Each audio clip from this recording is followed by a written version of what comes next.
Okay. So we are in New York. It is June the 1st. Well, May the 31st, yeah?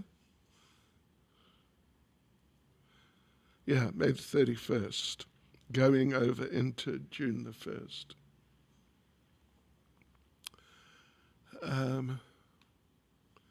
Yeah. And Srila Prabhupada is having a mild heart attack. Can you hear okay? Okay. Otherwise, we could use the sound system if it would help. You can hear okay?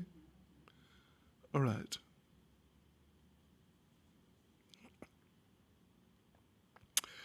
All right, so yes, Prabhupada's having a mild heart attack.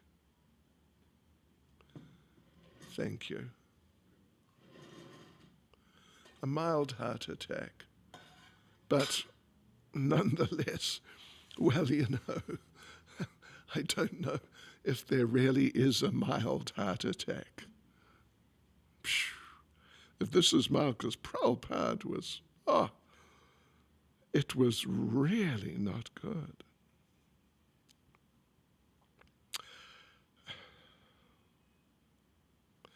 During the night, Srila Prabhupada's heart pained him. The next day he remained in critical condition. He could speak but softly and was too exhausted to converse. Skeptical of the doctors, he diagnosed himself a heart attack affecting part of his brain, thus paralyzing the left side of his body. Massage, he said, was the cure. On the morning of June the 1st, other disciples joined Kirtanananda in Prabhupada's room, and by taking shifts, were able to give Prabhupada a constant massage. You hearing okay? They took turns massaging his head, chest, and legs as he directed. This simple act drew each of them into an intimate relationship with him. When Prabhupada heard that not only in New York, but in San Francisco also, the devotees had chanted and prayed all night, he expressed satisfaction, not by his usual hearty smile, but by a very slight nodding and approving sound. Despite his weakness, he was fully conscious. I mean, it's amazing to hear how serious it was. I never realized myself. And I've read the book. I never realized how serious it was. It was really serious. The doctors, or more often their aides, took blood, gave injections, and investigated. Their diagnosis wasn't conclusive. They had plans for experiments. Then suddenly a doctor came in and announced their next move, a spinal tap. Anyway, means they go into the spine, obviously. And I don't know what they do. Prabhupada was too weak to discuss the pros and cons of a spinal tap. He had put himself in the care of his disciples and Krishna. The doctor didn't want to be impeded. He explained why a spinal tap was necessary, but he wasn't asking for consultation or permission. Everyone except for Kirtanananda, who insisted on staying, had to leave the room while the doctor performed the spinal tap. Neither Prabhupada, who was too weak, nor his boys, who were uncertain how to act on his behalf, opposed the doctor. The devotees filed out of Prabhupada's room while the doctor readied the largest, most frightening needle they had ever seen. When they were allowed back, one disciple asked cautiously, "Did it hurt, Swamiji?" Srila Prabhupada, his golden-skinned form wrapped in white hospital garments and lying between the white sheets, turned slightly and said, "We are tolerant." Well, I remember, I was in hospital recently, just whenever it was, a couple of months ago or something, in Joburg. And the doctors and the staff were really nice. Gosh, they were just so excellent. It was amazing. So personal, so considerate. But 10, well, actually, what now? It's 11 years ago when I fell twice in Port Elizabeth, and they put me into a hospital there on the medical aid. But it was just the first, it wasn't the right hospital for my medical aid. And it was just the first hospital. We're driving down the road. You were there? No. Oh, yeah. Just driving down the road. There's a hospital. Okay. So we went in. And it was all Afrikaners. And don't mind me if I sound racist, but they were not impressed by Hare Krishna. Oh boy. I think they're like verkrampte, NGK Afrikaners. The real thing. He's an Afrikaner, so I got to be careful. But really, they were like the worst type of Afrikaner, They were not nice from beginning to end.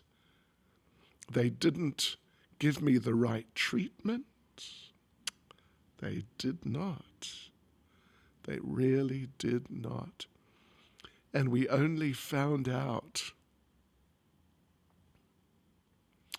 weeks or a couple or even maybe 3 months, but good couple of months later, what had really happened inside. Oh yeah. That I had herniated a disc, means slipped a disc, really, means the thing popped out into the, what do they call the thing? Sciatic nerve. And I'd hit my head when I fell the second time, and there was a blood clot on the whole hair, on the whole brain. The whole brain. Blood clot. We only found out weeks later, a couple of months later. And this thing on the brain had been there for a couple of months. And this, it's serious. People die. But they just very much on the surface and got rid of me. And Prabhupada had a similar experience. It's just like, who are you? We're going to do what we like. because you're just insignificant. Really not nice. Rupanuga. When Swamiji was first admitted to the hospital, it was very hard for me. I didn't know how I should act. I didn't have much experience with this kind of emergency. I was very uncertain as to what service to do for Swamiji. Well, yeah, you can imagine. They're just young, in their early 20s, and even one or two are a little younger, and they don't know how to handle a hospital situation with a, serious illness, heart attack. It was a very frightening experience, unquote. Swamiji's life was at stake, yet his disciples didn't know what to do to save him. He lay on the bed as if at their mercy, but the hospital staff considered him their property, an old man with heart trouble, a subject of investigation. And for Swamiji's disciples, this was 100 times worse than dealing with Mr. Price and company. Now it was not just a matter of risking money, but of risking Swamiji. Should they allow the EEG?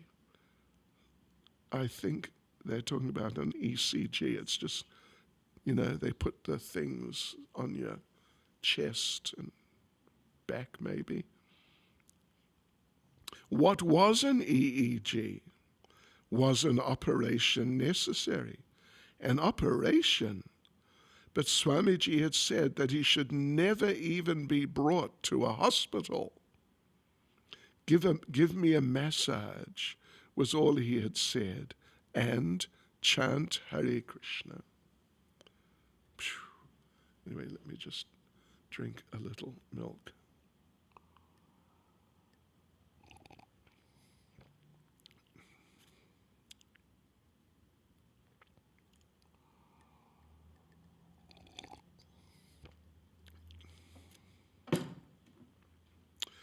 When Srila Prabhupada mentioned his preference for the Ayurvedic medical treatments available in India, some of the devotees suggested they bring a doctor from India. After considering the expense, Prabhupada decided to send a letter first.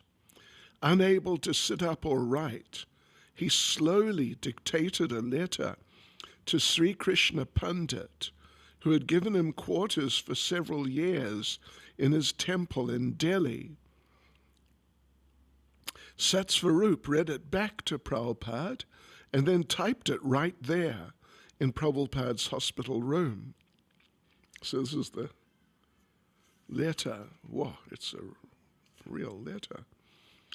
I'm writing this letter from the hospital. All of a sudden, I've developed some headache as well as throbbing of the chest. When I rub my chest, I feel some sensation in my left hand. And when I rub my left hand, I feel sensation in my chest. Whoa, Krishna. My left hand no more works independently. I therefore ask you, if there's any good Vedic physician in Mathura who can send me some medicines, that is, you purchase and send them by airmail to our temple, ISKCON, 26 2nd Avenue, New York, New York. The symptom is predominantly when I get severe pain within my head, and the trembling of the left hand is coming every 10 or 15 minutes. I'm afraid if this is not a disease like Lakya. The boys are taking utmost care of me. There's no scarcity of care.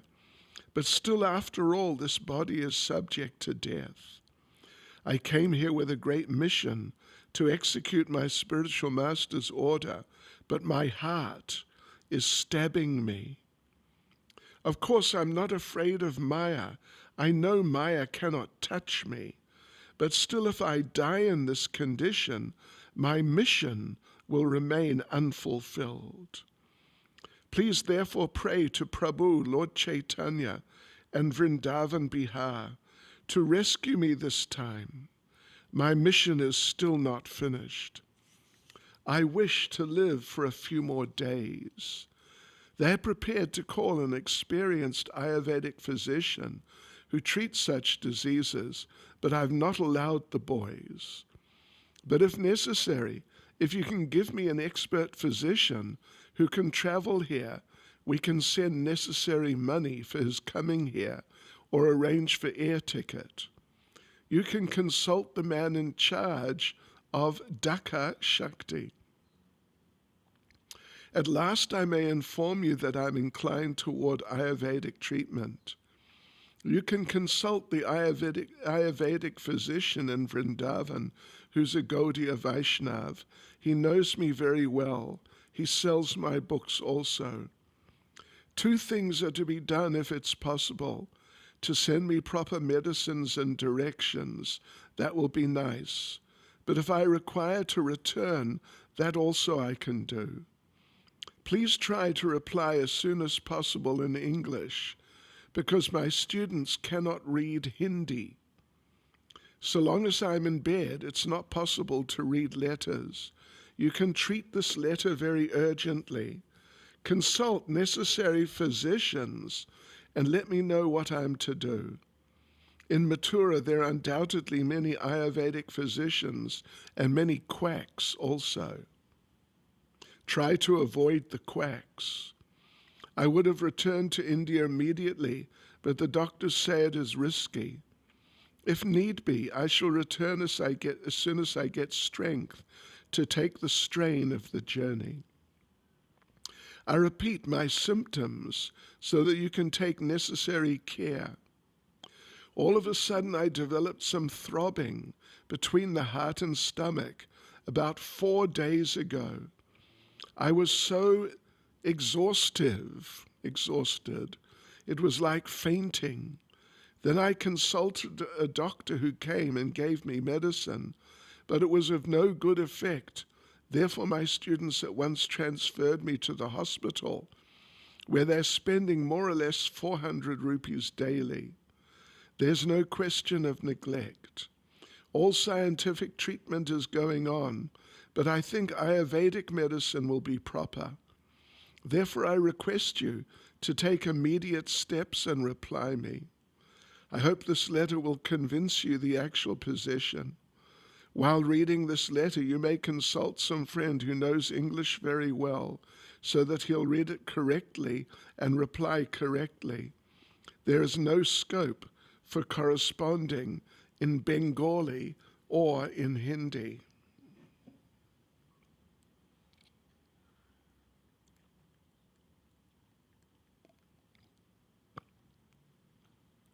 I've got to drink my milk.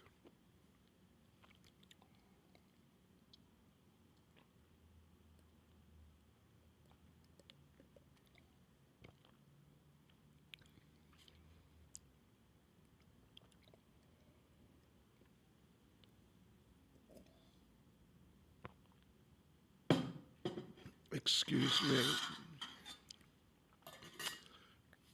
Okay, that's the end of the letter. By Krishna's grace, on the afternoon of Srila Prabhupada's second day in the hospital, he showed slight improvement.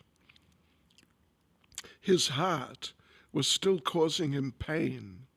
His facial expression remained grave, with never a smile, but he was a bit stronger. The interns, nurses, and doctors came and went on schedule, treating him impersonally. One doctor did seem a little interested in what Prabhupada was all about, and at Prabhupada's request, Kirtanananda played a taped lecture for the doctor.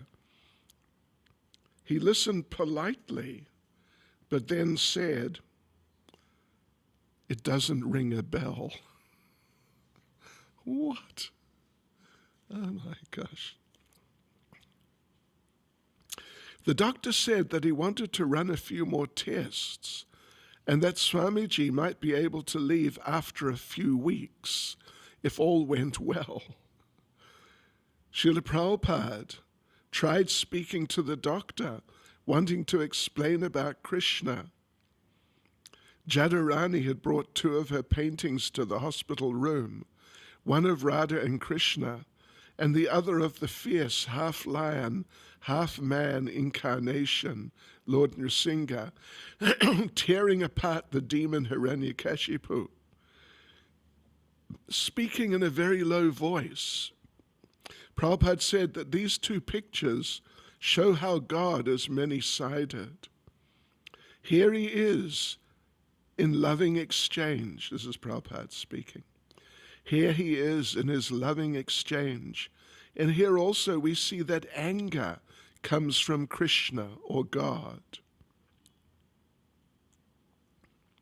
The doctor politely said that he had his own philosophy and that Swamiji shouldn't be preaching while in such weak health. He should rest. Because I assume all the doctors are Jewish, because it's the Beth Israel Hospital. That's just, you can't get more Jewish than that, other than being in Israel itself.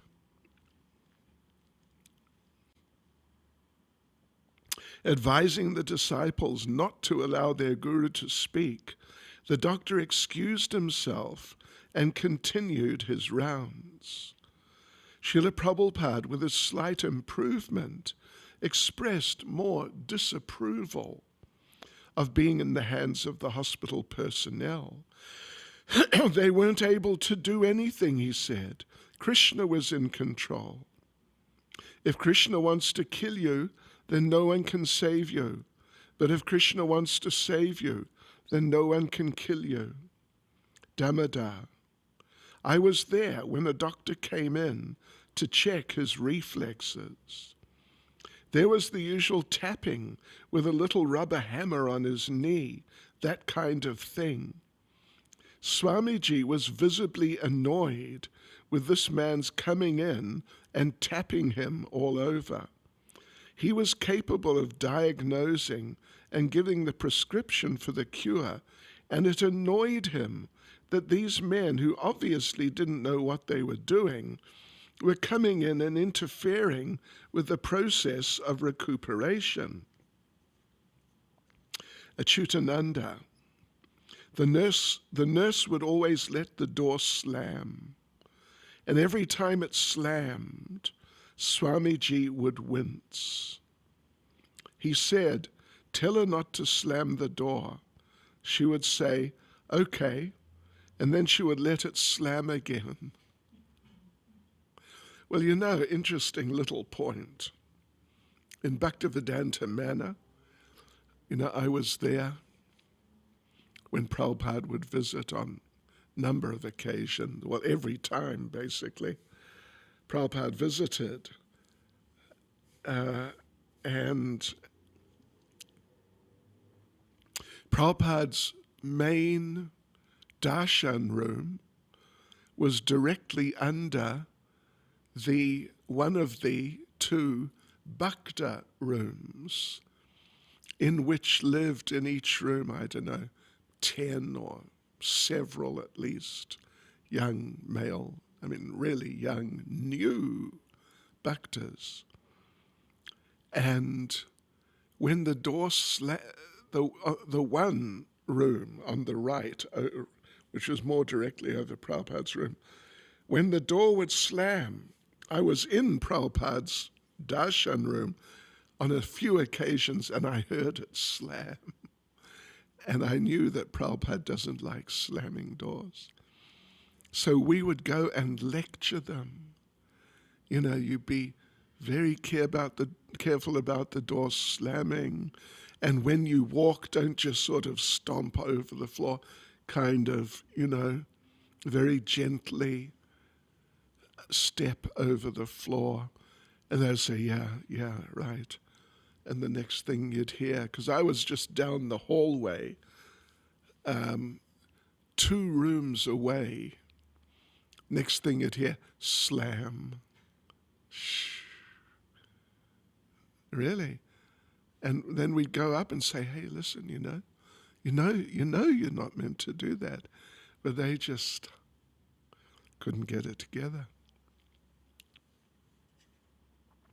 Okay. Srila Prabhupada began sitting up in bed and taking prasadam from the temple, supplemented by some of the vegetarian items on the hospital menu. He would say a prayer and offer the hospital food to the picture of his spiritual master. The devotees would sit at his feet, watching him as he then mixed with his right hand the carrots, peas, and mashed potatoes. And he would always distribute some of his food into the hands of his disciples. Jadharani, we brought him many different kinds of fruit. We told him we had brought apples, but he was so tired, he only said, oh, and seemed disinterested. We told him we had brought oranges, but again, oh. He gave so many tired ohs, he seemed disinterested. Finally, I said, we brought you watermelons, and immediately his face lit up. Oh. Rotating in 4-hour shifts, 2 devotees at a time were always with Prabhupada. Although awake, he would remain silent for long intervals, but massaging always continued, except when he was asleep. Gradually, the paralysis on his left side went away. Once while Srila Prabhupada was sitting up in bed, one boy massaging his leg and another softly, almost consolingly, stroking the back of his neck, Prabhupada remarked that if he were not sick, he would have considered the massaging and rubbing too familiar. Damodar, I was massaging Swamiji's temples with one hand. You understand temple? Yeah? Up here, yeah, that's it. My thumb on one temple and other fingers on the other temple. As I was massaging, Swamiji kept saying, harder, harder, and I would squeeze harder. I thought, gee, I don't know if I should squeeze so hard because he's sick. But he kept insisting, harder, harder. Purushottam, I was massaging Swamiji's head, and I started singing the chant, Sri Krishna Chaitanya. When I started singing, a very beautiful smile came on his face. Although I did it only briefly, he took pleasure in hearing. He seemed to take it that I was ministering to him just by singing Sri Krishna Chaitanya. As Srila Prabhupada gained strength, his disciples were ready with questions.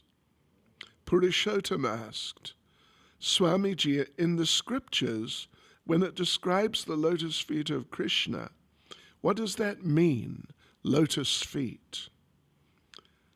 Prabhupada then sang a verse, Samashrita ye pada palava plavam, Mahatpadam punya yasho marare, Bhavam bodhiya vatsa padam param padam, Padam padam yad vipadam natesham.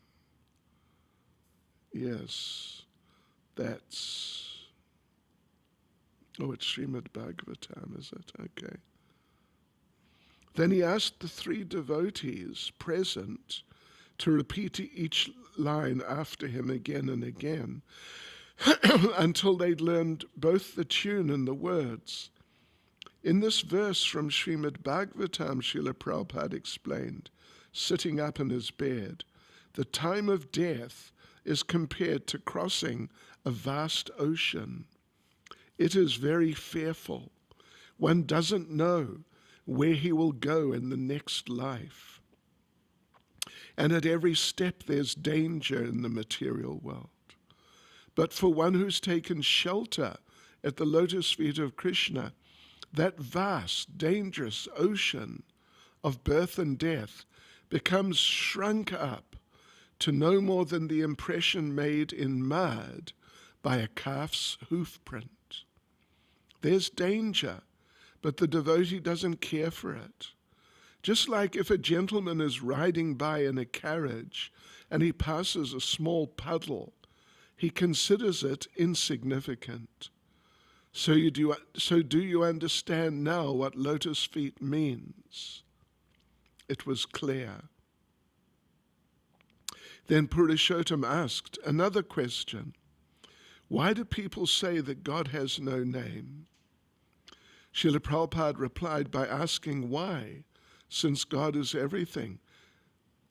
Why, since God is everything, he should not have a name? In fact, he said, all names are describing Krishna. Prabhupada asked Purushottam what his name had been before initiation. Paul, he said. What does Paul mean? Prabhupada asked. It means little. Yes, Prabhupada said, that is Krishna. He is the smallest of the small. Satsvarup then volunteered his name, Stephen, which means crown. Yes, Prabhupada replied, Krishna is the king. But discussions were rare. Usually the hours were quiet. Prabhupada rested, and the devotees on watch sat in chairs on opposite sides of his bed, reading or chanting softly on their beads. Late one afternoon, as the Manhattan sky turned to twilight, Prabhupada sat up after having been silent for an hour and said, I don't know Krishna, but I know my Guru Maharaj. One day, Brahmananda began giving Prabhupada a minute breakdown of the financial condition of the New York temple. In the midst of the detailed report, Brahmananda suddenly stopped, looked up at Prabhupada and said, Do you want me to tell all the details? I thought you would want me to let you know. I mean, you should know. Prabhupada replied that if Brahmananda could take care of everything without his knowing the details, that would be all right.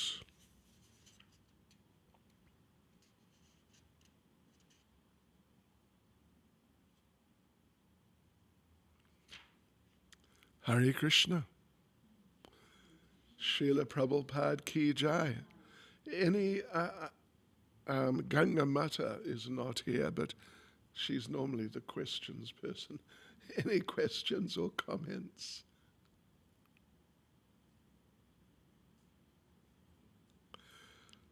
Srila Prabhupada ki jai. Hari Bol.